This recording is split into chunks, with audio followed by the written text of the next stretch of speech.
Jake Morrison se encontraba en el centro de mando de la Estación Luna, con la mirada fija en la pantalla que mostraba el mensaje del espacio.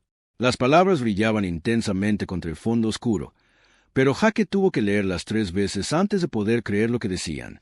El mensaje provenía de algo llamado el colectivo Ceprian. Jake había oído hablar de ellos antes.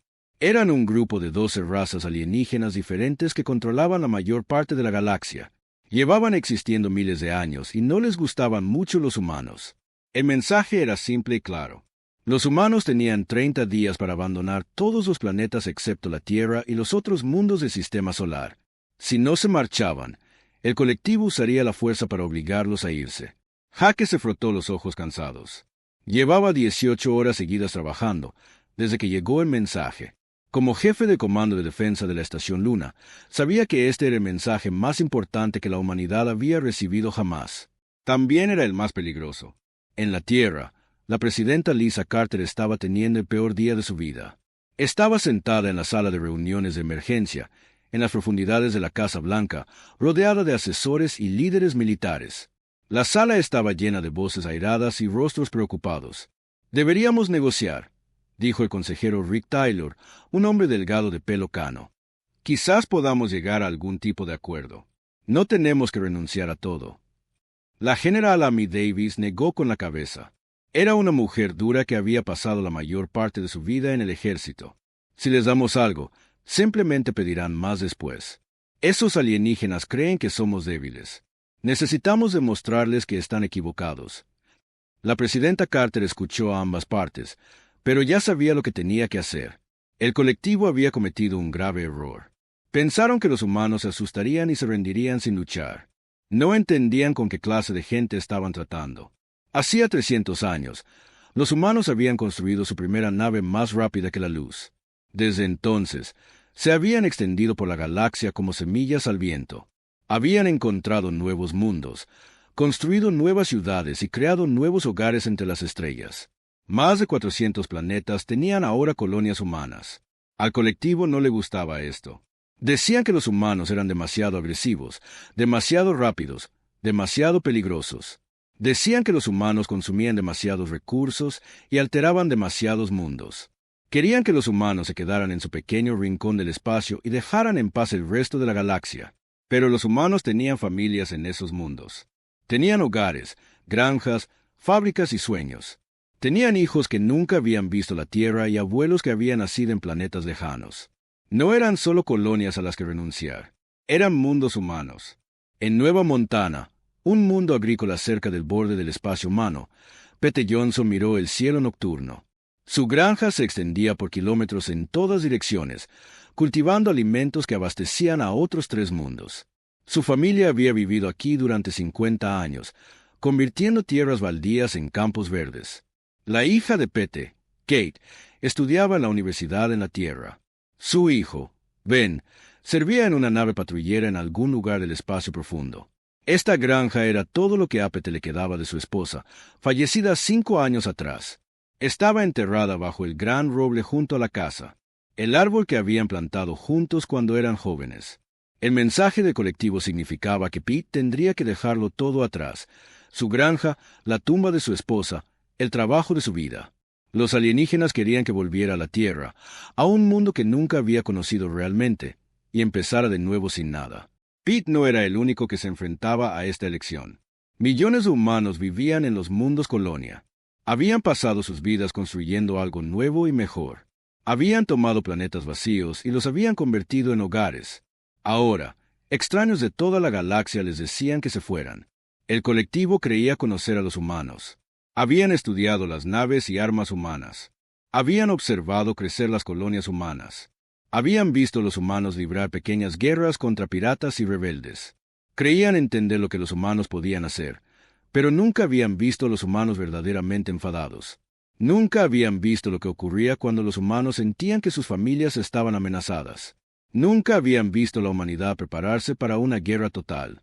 La presidenta Carter se puso de pie en la sala de reuniones. Todos dejaron de hablar y la miraron. No era una mujer alta, pero tenía una voz que podía llenar cualquier sala. «El colectivo quiere saber qué clase de gente somos», dijo. «Quieren ver si lucharemos o huiremos cuando nos amenacen. Creo que es hora de que se lo mostremos. Caminó hacia la ventana y observó la ciudad. Millones de personas seguían con sus vidas normales, sin saber que su mundo estaba a punto de cambiar para siempre. Envíen un mensaje a cada colonia humana, dijo. Díganles que no los abandonaremos. Díganles que no dejaremos que nadie nos quite lo que hemos construido. Y envíen también el mensaje al colectivo. ¿Qué debemos decirles?, preguntó la general Davis. La presidenta Carter se volvió hacia la sala. Su rostro estaba tranquilo, pero sus ojos eran duros como el acero. Díganles que si quieren guerra, la tendrán, pero que tengan mucho cuidado con lo que piden. Puede que no les guste lo que reciban. El mensaje se envió ese mismo día. Era corto y simple, igual que el que había enviado el colectivo, pero llevaba una promesa que sacudiría la galaxia hasta sus cimientos. A la humanidad se le había dado un ultimátum. Ahora darían su respuesta, y su respuesta estaría escrita con fuego a través de las estrellas. El colectivo había cometido el mayor error de su historia galáctica. Habían amenazado a la especie equivocada. Habían buscado pelea con los humanos. Y los humanos, cuando luchaban, no lo hacían para ganar territorio o recursos. Luchaban por sobrevivir, y harían cualquier cosa para sobrevivir. La guerra se acercaba, pero no sería la guerra que nadie esperaba. Los 30 días pasaron rápidamente. Cuando llegó la fecha límite, ocurrió algo asombroso, algo que el colectivo nunca había visto antes en todos sus miles de años gobernando la galaxia. Steve Brooks había estado esperando este momento toda su vida.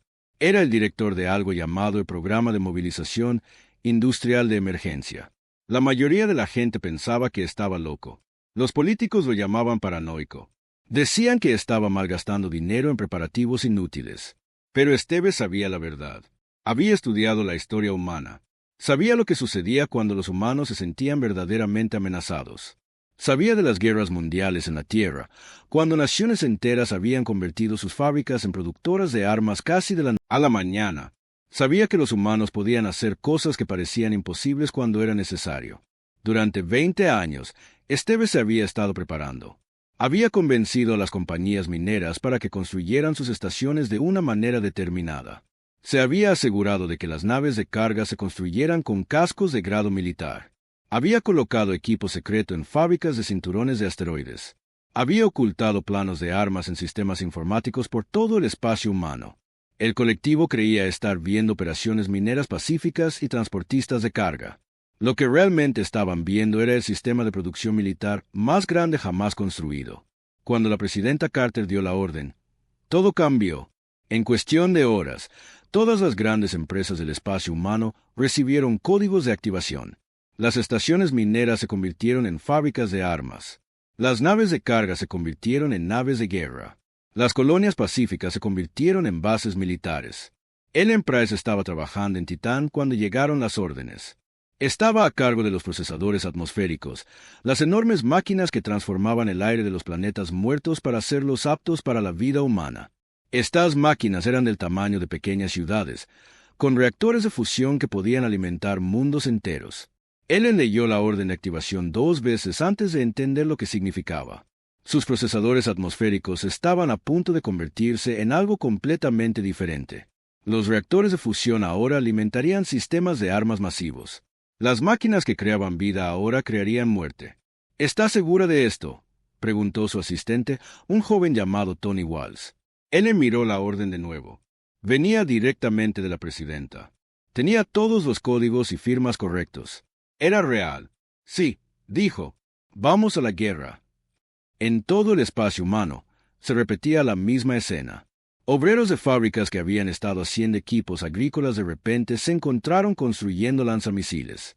Científicos que habían estado estudiando el crecimiento de las plantas ahora diseñaban explosivos mejores. Los maestros capacitaban a sus estudiantes para trabajar en fábricas de armamento. El colectivo tenía espías observando el espacio humano. Informaron de la actividad inusual a sus comandantes, pero los líderes alienígenas no entendían lo que estaban viendo. Pensaban que los humanos simplemente estaban entrando en pánico, tratando de construir defensas en el último minuto. Habían visto a otras especies hacer lo mismo. Nunca funcionaba. No se podía construir una verdadera fuerza militar en solo unas pocas semanas. Llevaba años entrenar soldados, décadas construir naves de guerra adecuadas. Silos crear la industria necesaria para una guerra real. Pero los humanos eran diferentes. Se habían estado preparando para esta guerra sin siquiera saberlo. Cada nave colonial que llevaba familias a nuevos mundos también estaba diseñada para llevar armas. Cada estación minera que extraía metales de los asteroides también estaba diseñada para construir naves de guerra.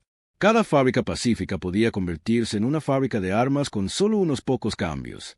El teniente comandante Dan Carter estaba en el puente del destructor Tesseranger, observando cómo las primeras naves nuevas salían de los astilleros ocultos. Apenas podía creer lo que veía. No eran las pequeñas patrulleras y cargueros a los que estaba acostumbrado.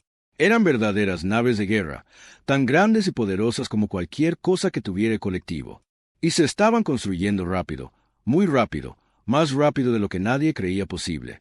¿De cuántas naves estamos hablando?, preguntó a su oficial de comunicaciones. La primera oleada será de 50.000 naves, señor, fue la respuesta. La segunda oleada será de 75.000. La tercera oleada será de 100.000. Dan se quedó mirando los números. La flota más grande de colectivo en toda su historia había sido de unas 10.000 naves, y los humanos estaban construyendo 20 veces esa cantidad en solo unos meses. El capitán Ron Kelly se preparaba para su primera batalla real. Comandaba el crucero pesado UTS Thunderbolt, una de las nuevas naves construidas en los astilleros secretos. Sus órdenes eran simples: encontrar la flota enemiga y destruirla.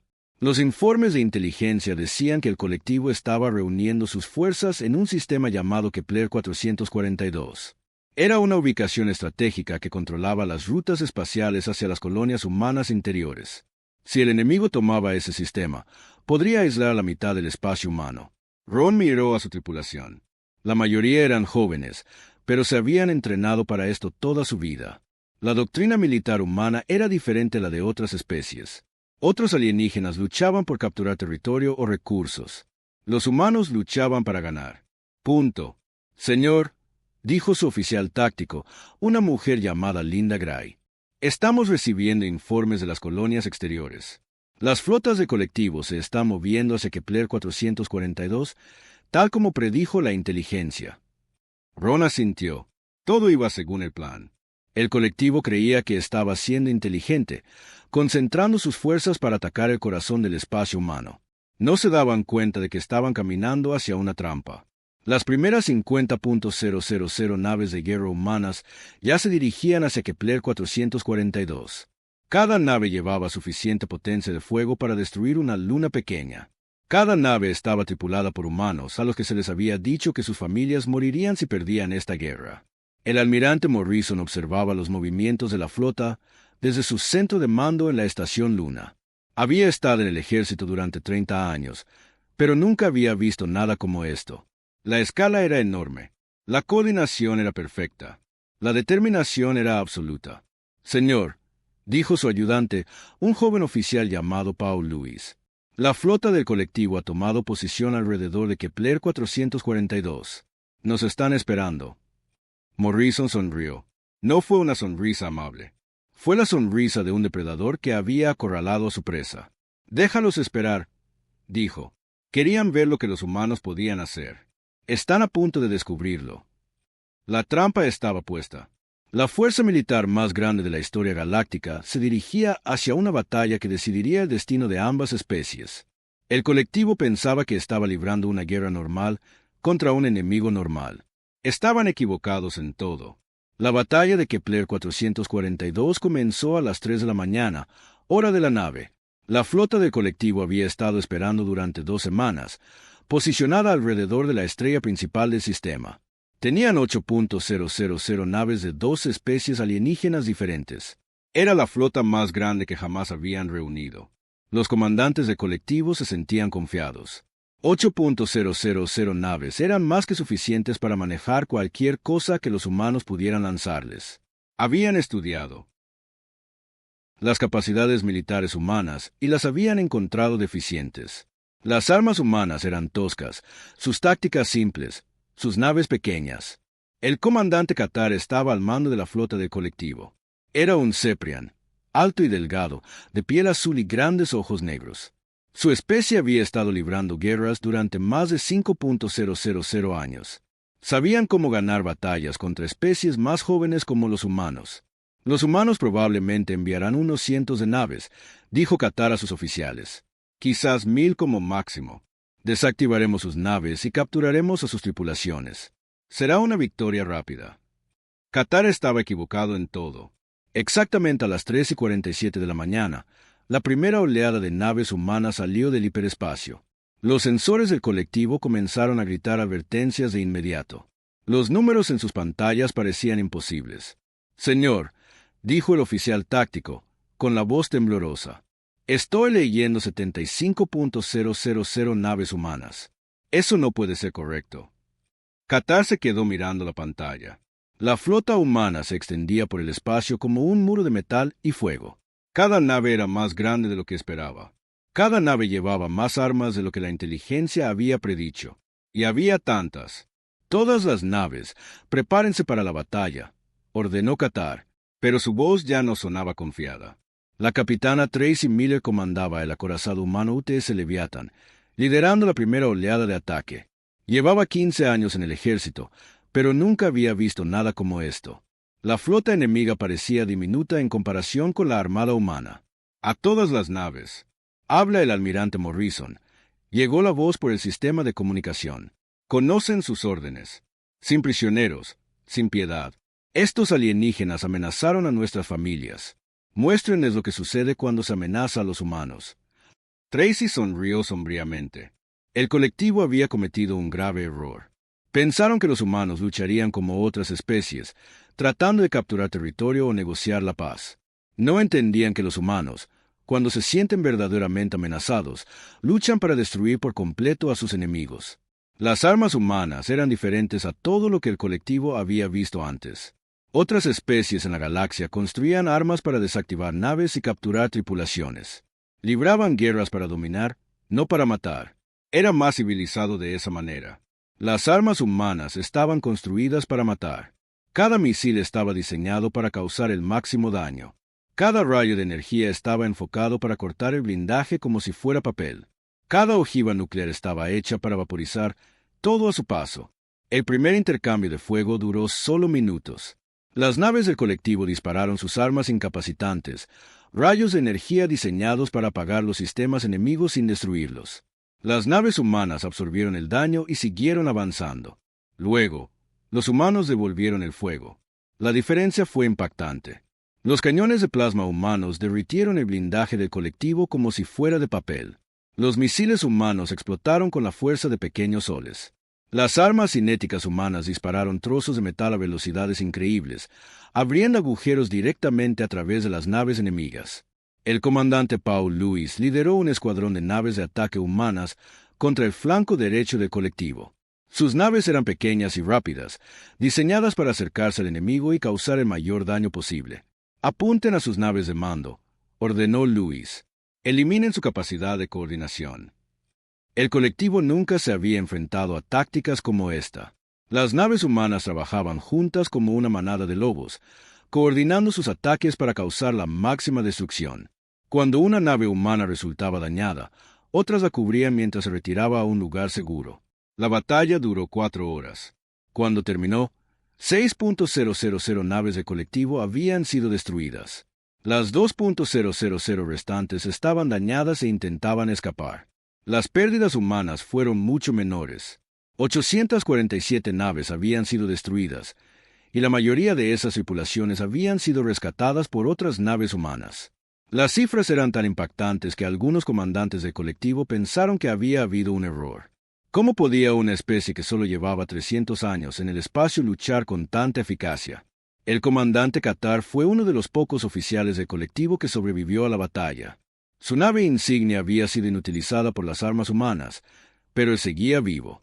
Intentó enviar un mensaje de rendición a la flota humana. La respuesta vino del capitán Paul Lewis, cuyo escuadrón había destruido la mayoría de las naves de mando del colectivo. Lewis miró al comandante alienígena en su pantalla y habló con una voz tranquila y fría. Querían ver lo que los humanos podían hacer en una guerra. Esto es lo que hacemos. No capturamos. No negociamos. Destruimos a nuestros enemigos por completo. Entonces Lewis ordenó a sus naves que dispararan de nuevo. La nave insignia de Qatar explotó en una bola de fuego y radiación. Las naves supervivientes del colectivo huyeron hacia sus sistemas de origen, llevando noticias del desastre. Pero los humanos no habían terminado. El almirante Morrison tenía más órdenes que dar. Todas las naves, prepárense para la segunda fase, anunció Morrison. Vamos a cazar a cada flota del colectivo en la galaxia. Vamos a destruir cada base militar que tengan. Vamos a mostrarles lo que sucede cuando se amenaza a la humanidad. La segunda oleada de naves humanas ya estaba en movimiento. 125.000 naves, aún más grandes y poderosas que la primera oleada. Se dirigían hacia los mundos fortaleza del colectivo, donde los alienígenas pensaban que estarían a salvo. La tercera oleada todavía se estaba construyendo en los astilleros secretos. Otras 150.000 naves, cada una con suficiente potencia de fuego para destruir un planeta. El colectivo había comenzado esta guerra pensando que luchaban contra una especie pequeña y débil. Ahora se daban cuenta de que luchaban contra algo que nunca antes habían encontrado. Estaban luchando contra los humanos. Y los humanos, cuando luchaban, no se detenían hasta que sus enemigos estuvieran completamente destruidos. La batalla de Kepler 442 había terminado, pero la guerra apenas comenzaba, y sería diferente a todo lo que la galaxia había visto jamás. La noticia de la derrota en Kepler 442 se extendió por el espacio del colectivo como un reguero de pólvora. Las naves supervivientes que habían escapado de la batalla trajeron historias terribles. Hablaban de naves humanas que luchaban como demonios, de armas que podían destruir flotas enteras, de un enemigo que no mostraba piedad. El liderazgo del colectivo estaba en pánico. Nunca antes se habían enfrentado a algo así. En sus miles de años gobernando la galaxia, siempre habían sido los más fuertes. Otras especies siempre se habían echado atrás cuando se las amenazaba. Pero los humanos eran diferentes. Los humanos parecían fortalecerse cuando se les amenazaba. Las flotas restantes del colectivo se retiraron a su mundo fortaleza más fuerte, Sarion Prime. Este era un planeta artificial construido durante muchos siglos para ser la base militar definitiva. Estaba protegido por los escudos más poderosos de la galaxia. Tenía armas que podían destruir lunas. Nunca había sido capturado por ningún enemigo. El comandante supremo del colectivo, un ser antiguo llamado Belter, convocó una reunión de emergencia de todos los líderes de las especies. La reunión se celebró en la Gran Cámara del Consejo en Sarion Prime, una sala masiva que podía albergar a miles de representantes. Hemos subestimado a los humanos, dijo Belter a los líderes reunidos. No son como otras especies. No luchan por territorio o recursos. Luchan por la supervivencia, y son muy buenos en ello. Los líderes discutieron entre ellos. Algunos querían negociar con los humanos. Otros querían reunir más naves e intentarlo de nuevo. Unos pocos sugirieron que deberían rendirse y esperar piedad. Pero Belter sabía que probablemente era demasiado tarde para cualquiera de esas opciones. Los humanos habían saboreado la victoria. Habían visto con qué facilidad podían destruir las flotas del colectivo. No se detendrían ahora. Seguirían avanzando hasta que el colectivo fuera completamente destruido. La general Amy Davis ahora comandaba las fuerzas terrestres humanas. Se encontraba en el puente de la nave de asalto UTS Devastator, observando cómo se acercaba la tercera oleada de naves humanas a Sarion Prime. 150.000 naves, cada una construida para la guerra. Señora, dijo su oficial de comunicaciones, estamos recibiendo mensajes de rendición del mundo fortaleza. Ofrece negociar. Amy miró los mensajes en su pantalla. El colectivo ofrecía ceder territorio, pagar tributo, retirarse completamente del espacio humano. Hace un año, estas ofertas habrían sido todo lo que la humanidad quería. Pero eso fue antes de que el colectivo amenazara a las familias humanas. Antes de que intentaran forzar a los humanos a abandonar sus hogares. Antes de que comenzaran esta guerra. Envíenles nuestra respuesta, dijo Amy. Rendición incondicional o destrucción completa.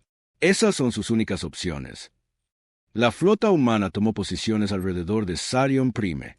El planeta artificial era enorme, más grande que la mayoría de los mundos naturales. Su superficie estaba cubierta de instalaciones de armas y generadores de escudos. El colectivo había tardado 1000 años en hacerlo inexpugnable. La capitana Nancy Guite comandaba el grupo de asalto principal. Sus naves estaban equipadas con las armas humanas más nuevas, incluyendo algo llamado bombas gravitacionales. Estas armas eran tan poderosas que podían crear agujeros negros temporales. Todas las naves apunten a los escudos planetarios, ordenó Nancy. Vamos a abrir este mundo como un huevo. Las naves humanas abrieron fuego todas a la vez. La potencia de fuego combinada era increíble. Rayos de energía lo suficientemente calientes como para derretir el acero, misiles que podían penetrar cualquier blindaje y las bombas gravitacionales que distorsionaban el propio espacio. Los escudos de colectivo nunca se habían enfrentado a algo así. Estaban diseñados para detener armas normales, no la fuerza abrumadora que los humanos podían desplegar. Los escudos parpadearon y chisporrotearon bajo el asalto. Las armas humanas tardaron 17 minutos en atravesarlos. Cuando los escudos finalmente colapsaron, los satélites de defensa alrededor de Sarion Prime fueron consumidos por los agujeros negros artificiales. La superficie del planeta quedó expuesta e indefensa. El bombardeo que siguió fue diferente a todo lo que la galaxia había visto. Las naves humanas desataron suficiente potencia de fuego para remodelar continentes. La superficie del mundo artificial se convirtió en un mar de metal fundido y atmósfera ardiente. Las mentes militares más brillantes del colectivo observaban con horror cómo su fortaleza definitiva era destruida. Edificios que habían permanecido en pie durante siglos se vaporizaron en segundos. Armas que nunca habían sido derrotadas se fundieron en chatarra. El comandante Belter intentó enviar un último mensaje a la flota humana. Era un ser anciano, uno de los primeros en unirse al colectivo miles de años atrás. Había visto el auge y la caída de muchas especies, pero nunca había visto nada como esto. Por favor, decía el mensaje, nos rendimos, haremos lo que pidan. Simplemente detengan la destrucción. La respuesta vino del propio almirante Morrison. Su imagen apareció en las pantallas de toda la flota del colectivo. Su rostro era frío e inexpresivo. Ustedes comenzaron esta guerra, dijo Morrison. Amenazaron a nuestras familias. Intentaron forzarnos a abandonar nuestros hogares.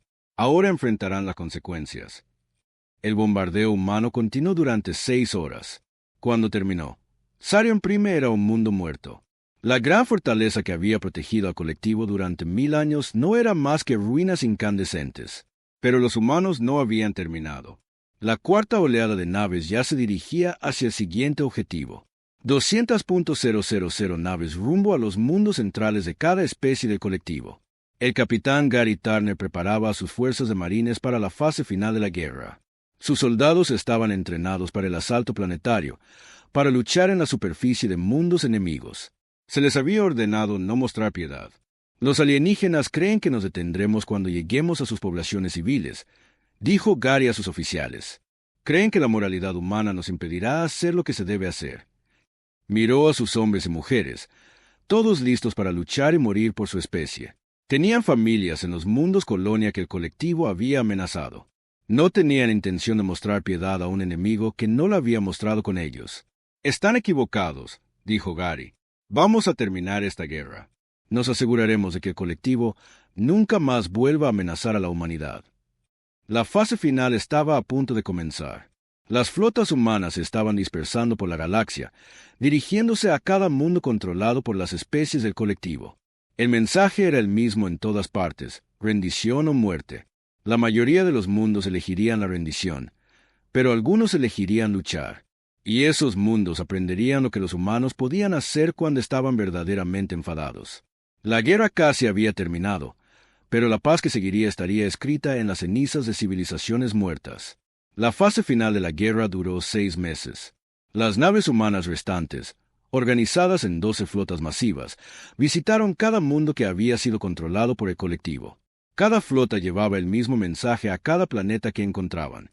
El almirante Morrison se había convertido en el comandante supremo de todas las fuerzas humanas.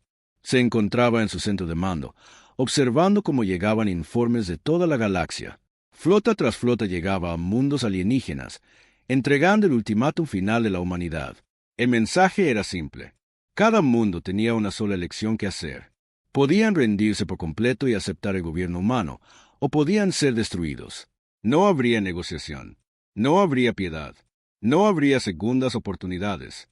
La mayoría de los mundos eligieron rendirse.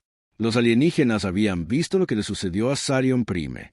Habían escuchado las historias de los supervivientes de Kepler 442. Sabían lo que los humanos podían hacer cuando estaban enfadados. Pero algunos mundos eligieron luchar.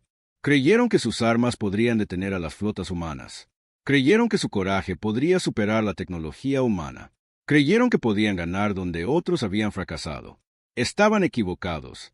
El capitán Jake Morrison, el hijo del almirante, comandaba una de las flotas de castigo. Su nave, la UTS Retribution, lideraba un grupo de 10.000 naves hacia un mundo llamado el Ara.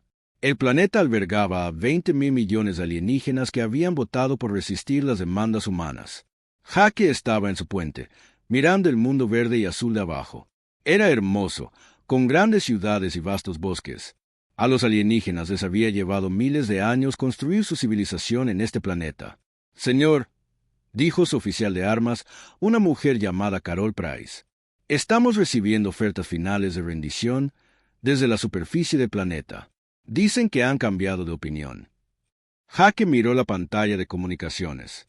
Los líderes alienígenas ahora suplicaban, ofreciendo hacer cualquier cosa que los humanos quisieran. Prometían entregar sus armas, servir a los intereses humanos, no volver a luchar nunca más. Demasiado tarde, dijo Jake en voz baja. Tomaron su decisión. Ahora tienen que vivir con ella, o morir con ella. El bombardeo comenzó a mediodía, hora planetaria. 10.000 naves de guerra humanas abrieron fuego sobre el mundo de abajo. Sus armas habían sido diseñadas para este propósito: destruir civilizaciones enteras de manera rápida y eficiente. La primera oleada de misiles destruyó todas las bases militares y edificios gubernamentales. La segunda oleada apuntó a las centrales eléctricas y centros de comunicación. La tercera oleada golpeó las propias ciudades. Jake observó cómo el planeta ardía. Los grandes bosques se incendiaron y se convirtieron en océanos de llamas. Las ciudades se desmoronaron bajo el asalto. La atmósfera misma comenzó a brillar al ser calentada por las armas humanas. En 6 horas, el Ara era un mundo muerto. 20.000 millones de alienígenas habían sido reducidos a cenizas y recuerdos. Su civilización, que había durado miles de años, fue borrada en menos tiempo del que se tarda en ver una película. Esta escena se repitió en otros 12 mundos. Los planetas que eligieron luchar fueron completamente destruidos. Sus poblaciones fueron aniquiladas. Sus ciudades fueron destruidas. Sus historias fueron borradas. Los humanos no mostraron piedad a quienes se resistieron, pero la mayoría de los mundos no se resistieron. La mayoría de los líderes alienígenas vieron lo que les había sucedido a los demás y decidieron que la rendición era mejor que la muerte. Entregaron sus armas, aceptaron gobernadores humanos y esperaron un futuro que no terminara en fuego. La presidenta Carter se dirigió a la galaxia desde el antiguo edificio del Parlamento del Colectivo en Cephei Prime. Se encontraba donde los líderes alienígenas habían tomado decisiones para miles de millones de seres. Ahora, ella tomaría esas decisiones. La guerra ha terminado, dijo a las cámaras que transmitían sus palabras a cada mundo superviviente. El colectivo comenzó esta guerra amenazando a las familias humanas. La hemos terminado eliminando la amenaza por completo. Detrás de ella, soldados humanos montaban guardia en el gran salón donde los representantes alienígenas habían debatido políticas. Esos alienígenas ya no estaban, muertos o encarcelados. El salón pertenecía a la humanidad. Que esto sirva de lección para cualquiera que piense en amenazar a la humanidad de nuevo, continuó Carter. No somos conquistadores. Somos supervivientes. Y haremos lo que sea necesario para proteger a nuestra gente y nuestro modo de vida. Las poblaciones alienígenas supervivientes fueron trasladadas a mundos de reserva especiales. Estos planetas fueron cuidadosamente elegidos para estar lejos de cualquier ubicación estratégica. A los alienígenas se les dieron suficientes recursos para sobrevivir, pero no lo suficientes para reconstruir su poderío militar. Su tecnología fue confiscada y estudiada por científicos humanos. Sus armas fueron destruidas. Sus naves fueron desguazadas. Su capacidad para hacer la guerra fue eliminada para siempre. Algunos alienígenas preguntaron por qué los humanos eran tan duros. Después de todo, muchos de ellos no habían querido luchar. Muchos habían intentado rendirse. Muchos nunca habían hecho nada para dañar a los humanos. La respuesta era simple. El colectivo había amenazado con la extinción humana. Cuando los humanos sintieron que su supervivencia estaba en juego, respondieron con una fuerza abrumadora. Se aseguraron de que la amenaza nunca volviera. Las 600.000 naves de guerra humanas que se habían construido durante la guerra no fueron desmanteladas cuando terminó la lucha.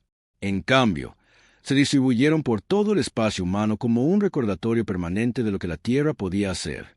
El capitán Gary Turner, ahora general, estableció bases militares en cada antiguo mundo del colectivo. Sus soldados estaban allí para mantener la paz, pero también para vigilar cualquier signo de rebelión. A los alienígenas se les permitiría vivir, pero nunca se les permitiría volver a amenazar a la humanidad. Pasaron los años. La galaxia se acomodó en un nuevo orden. Los humanos controlaban las rutas espaciales, las rutas comerciales y los recursos. Los alienígenas vivían tranquilamente en sus mundos de reserva, recordando el tiempo en que habían gobernado las estrellas. Los niños crecieron escuchando historias sobre la Gran Guerra. Los niños humanos aprendieron sobre el coraje de sus padres y abuelos. Los niños alienígenas aprendieron sobre el precio de amenazar a la humanidad. La galaxia estaba en paz ahora. Era la paz del cementerio para algunas especies y la paz de la sumisión total para otras. Pero era paz. Y en las profundidades del espacio, las naves patrulleras humanas continuaban su vigilancia interminable. Llevaban sensores que podían detectar cualquier acumulación militar, cualquier intento de reconstruir lo que había sido destruido. Llevaban armas que podían acabar con cualquier amenaza antes de que comenzara. Las estrellas pertenecían ahora a la humanidad, y la humanidad tenía la intención de conservarlas